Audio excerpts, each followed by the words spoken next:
प्रिय विद्यार्थियों, आज हम बात करने वाले हैं कक्षा 11वीं पाठ्य पुस्तक आरोह भाग 1 के अध्याय कबीर के पद के बारे में, जो कि आपके काव्य खंड का पहला अध्याय है। तो हम इस वीडियो में बात करेंगे इनके परिचय के बारे में, कबीर के, और साथ ही साथ हम इस पाठ के जो पद है, कबीर के पद, उनकी सरल व्याख्या करेंगे। तो स्वागत है आप सभी का आपके चैनल हिंदी गुरु पर।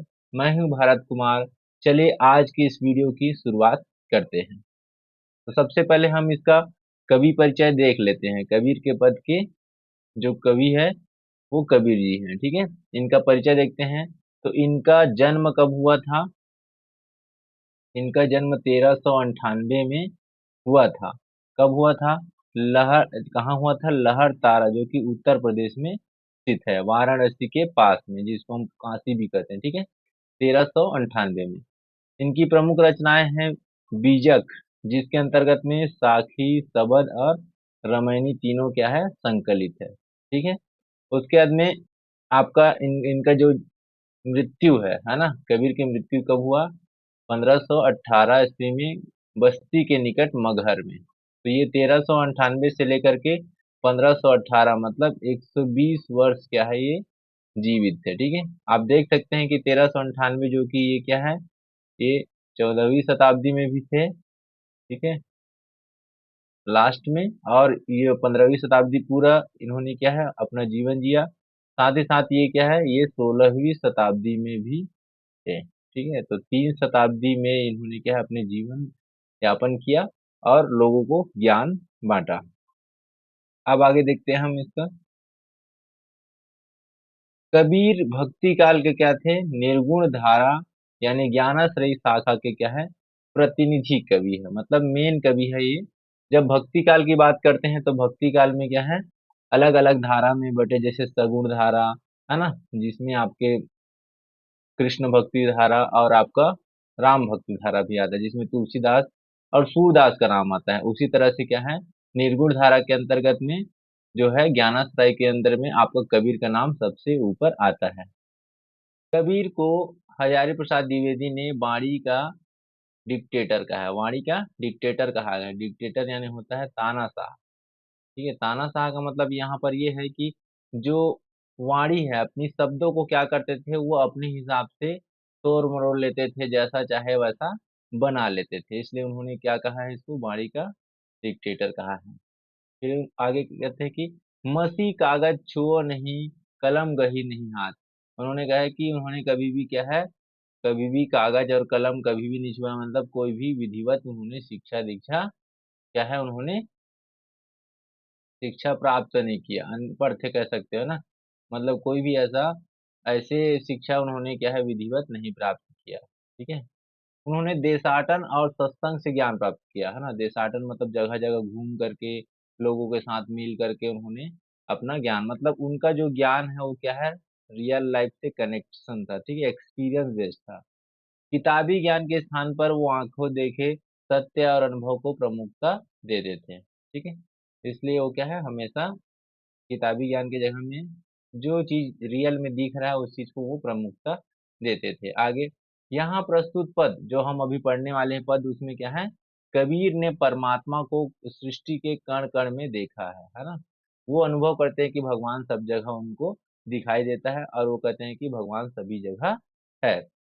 उन्होंने उसको ज्योति रूप में स्वीकारा है। ज्योति मतलब एक लाइट के रूप में, ठीक है, प्रकाश के रूप में, तथा उसकी व्याप्ति चराचर संसार में दिखाई देते हैं। ठीक है, चर अचर यानी कि जितने भी सजीव निर्जीव जितने भी है ना, जिनसे मिलकर के पूरा संसार बना है, वहां सब जगह उसको उनकी व्याप्ति दिखाई देता है। इसी व्याप्ति को अदेश सत्ता के रूप में देखते हुए विभिन्न उदाहरणों के द्वारा क्या है, रचनात्मक अभिव्यक्ति दी है। ठीक है, अलग अलग उदाहरण वो दिए हैं, जो कि हम आगे पद में पढ़ने वाले हैं। चलिए इसको थोड़ा समझते हैं आगे और। तो यहाँ पर जो प्रस्तुत पद है वो किसके द्वारा है? जयदेव सिंह और वासुदेव सिंह द्वारा संकलित और संपादित क्या है, कबीर वाङ्मय खंड दो शब्द के लिए गए। यहाँ पर इस तरह से एक बुक है ना, ये कबीर वाङ्मय खंड दो यहाँ से लिया गया है। ठीक है, आप देख सकते हैं बुक को। जो कि आप देख सकते हैं हम जो पढ़ने वाले हैं ये है आपका, है ना? हम तो एक एक करी जाना, जो कि 300 ये 25वें पेज में यहाँ पर है। आप चाहे तो अगर बुक आपके पास है तो आप इसको देख सकते हैं, ठीक है? तो पहला पद हमारा आता है जिसमें कबीर जी कहते हैं कि हम तो एक एक करी जाना, दोई कहे तिन्हू को दोजक, जिन नाहिन पहचाना। ठीक है, यहाँ पर क्या कह रहे हैं? हम तो एक एक कर जाना, तो यहाँ पर देखो एक एक दो बार है। एक का अर्थ है तो एक ही है यहाँ पर, क्या है? और एक का अर्थ है यहाँ पर क्या है? परमात्मा है। ठीक है, आप देख सकते हैं। करी जाना मतलब क्या? हम एक को एक ही जानते हैं। आगे दो ही मतलब दो, कहे मतलब कहना, तिन्ही मतलब यहाँ पर है उनको, क्या है? दोजक मतलब होता है नर्क। ठीक है, नाहिन पहचाना मतलब नहीं पहचाना। तो सिंपल इस लाइन का अर्थ देखते हैं तो क्या कहते हैं? कबीर कहते हैं कि हम तो एक ही ईश्वर को जानते हैं। ठीक है, हम तो एक ईश्वर को एक ही मानते हैं ना, मतलब ईश्वर क्या, कोई दो नहीं है, सिर्फ क्या है? एक है। फिर आगे कहते हैं कि जो परमात्मा की सत्य को नहीं जान पाए हैं और उसको क्या है? एक नहीं बल्कि दो मानते हैं, यानी कि दो ही का है। कोई इंसान अगर उसको दो कहता है, तिन्हू को दो जग, तिन्हू मतलब क्या? उनको, क्या है? वे सभी क्या है? नरक के भागी है ना? उनको दो जग प्राप्त हो, जिन नाहिन पहचाना, जिन्होंने परमात्मा को नहीं पहचाना, वो क्या है? नहीं जान पाए, है ना? वो क्या है? नरक के भागी है। जो दो मानते हैं परमात्मा को, एक की जगह वो क्या है? दो मानते हैं, मतलब भ्रम की स्थिति में रहते हैं। उन्हें जो कबीर जी हैं वो कहते हैं कि उन्हें नर्क के भागी है, वो नर्क उनको प्राप्त हो, है ना? मतलब परमात्मा एक है और पूरे संसार में एक ही ईश्वर की सत्ता है। तो जो लोग ईश्वर को अलग अलग मानते हैं, दो मानते हैं, तीन मानते हैं, वे सभी नर्क के अधिकारी है, ऐसा उनका मानना है। क्योंकि मतलब ये है कि जैसे दो नाव में सवार होकर के, है ना, मंजिल जो है प्राप्त नहीं किया जा सकता समुद्र में, है ना? वैसे ही क्या है यहाँ पर कि कह रहे हैं कि अगर ईश्वर को अलग-अलग मानेंगे तो इंसान भ्रम की स्थिति में उसे जो ईश्वर की प्राप्ति है वो नहीं हो पाएगा। ठीक है? आप देख सकते हैं अलग-अलग धर्मों में भी क्या है? ईश्वर को एक माना है ना? फिर आगे दूसरा आपका पद है ना? दूसरा लाइन है पद के, एकै पवन एक ही पानी एक ही ज्योति समाना, एकै खाग गढ़े सब भांडे एकै कोहरा साना। यहाँ पर कह रहे देखो, एकै पवन, एक ही पवन है और एक ही पानी, एक ही ज्योति समाना, ज्योति यानी यहाँ था प्रकाश। ठीक है, समाना मतलब होता है व्याप्त, सब जगह क्या है? समान मतलब व्याप्त है। एक एक खाक यानी यहाँ पर है मिट्टी, गढ़े मतलब रचे हुए, और भांडे मतलब होता है बर्तन। आगे कोहरा मतलब कुम्हार, और साना यानी होता है एक साथ मिलाकर, जैसे एक साथ मिलाकर सानते हैं वही सी क्या है? मिट्टी को वैसी साना। ठीक है, तब इसका अर्थ देखते हैं। तो कबीर क्या कहते हैं? एक ही पवन एक ही पानी एक ही ज्योति समाना, यानी यहाँ पर कह रहे हैं कि एक ही हवा है और एक ही पानी है यहाँ पर। ठीक है, एक ही पवन एक ही पानी एक ही ज्योति समाना, और क्या है? एक ही ईश्वर है और वह इस संसार के हर इंसान के भीतर क्या है? ईश्वर का अंश ज्योति रूप में समाया हुआ है। ठीक है, एक ही ज्योति समाना, तो एक ही ज्योति के रूप में समाया हुआ है, मतलब सब जगह व्याप्त है। आगे कहते हैं, एक एक खाग गढ़े सब भांडे एक एक कोहरा साना। कह रहे हैं कि कबीर जी कहते हैं कि जैसे कुम्हार होता है ना, कुम्हार यानी कोहरा यानी क्या होता है? एक एक कोहरा साना, मतलब जो कुम्हार होता है वो एक ही मिट्टी से, है ना, एक एक खाग गढ़े मतलब एक ही मिट्टी से क्या है? गढ़ते हैं, रचते हैं, अनेक तरह के क्या है? बर्तन बनाते हैं, मतलब निर्माण करते हैं। एक ही कोहरा था ना, यहाँ पर वही है कि जब कुम्हार जो होता है एक मिट्टी से अनेक तरह के बर्तन बनाता है। ठीक है, एक ही खाक से यानी एक ही मिट्टी से सब भाड़ा मतलब सब प्रकार के जो बर्तन है वो एक कुम्हार बनाता है, सान करके पूरे मिट्टी को मिला करके। तो यहाँ पर इसका अर्थ है, यहाँ पर क्या बताया गया है कि तुलना किससे की है? उसी प्रकार ईश्वर रूपी जो कुम्हार है, ईश्वर कैसा है? कुम्हार के जैसा है, और वह एक ही मिट्टी से अनेक तरह के क्या है? मनुष्य बनाते हैं। मिट्टी तो एक ही है, जिस तरह से कुम्हार क्या है? एक ही मिट्टी से अलग अलग डिजाइन का जो है ना बर्तन बनाता है, वैसे ही भगवान क्या है? वो कुम्हार है, और वो क्या करता है? अनेक तरह के मनुष्य बनाते हैं एक ही मिट्टी से। कहने का मतलब ये है कि जो मनुष्य होता है ना, वो उसका शरीर का क्या है? 5 तत्वों से बना होता है, और मनुष्य के मर जाने से वो मिट्टी में फिर से मिल जाता है। ठीक है, तो वो 5 तत्व कौन-कौन से हैं आप देख सकते हैं। ठीक है, अग्नि, यहाँ पे थोड़ा स्पेलिंग गलत है, आप देख लें। ठीक है?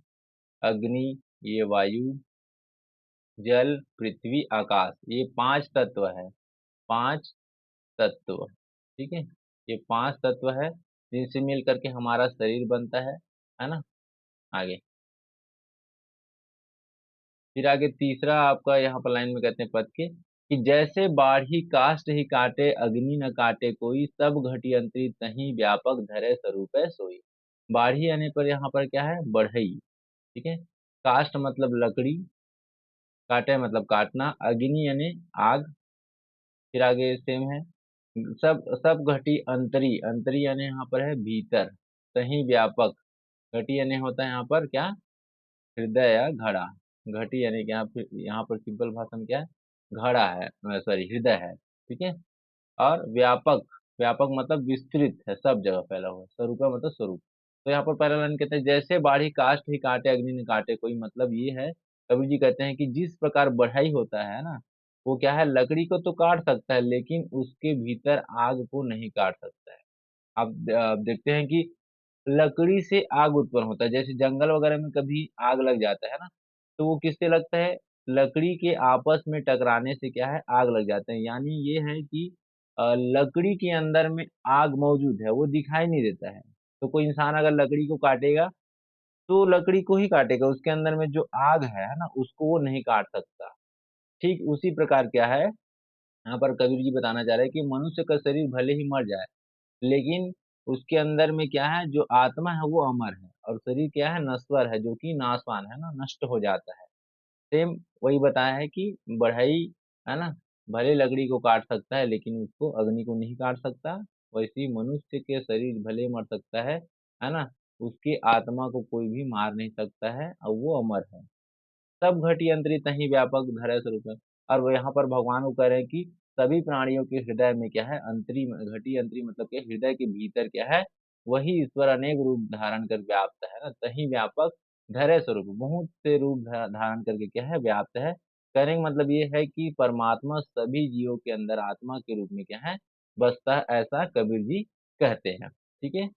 आगे आप देख सकते हैं जैसे क्या है, उस समय पुराने समय में जो है आग को कैसे लकड़ी से क्या है? निकाला जाता है। फिर आगे लास्ट आपका जो लाइन है पद के, कहते हैं कि माया देखी के जगत लुभाना, काहे रे नरगरबाना, निर्भय भया कछु नहीं व्यापै, कहे कबीर दीवाना। यहाँ पर कर रहे हैं माया, यानी यहाँ पर है क्या? धन दौलत की बात करें, भौतिक संसाधन जितने भी हमारे रिसोर्सेज है ना, देखी मतलब देखना, जगत यानी दुनिया, ठीक है? संसार, लुभाना मतलब होता है मोहित हो जाना, है ना, लालच, लालची हो जाना।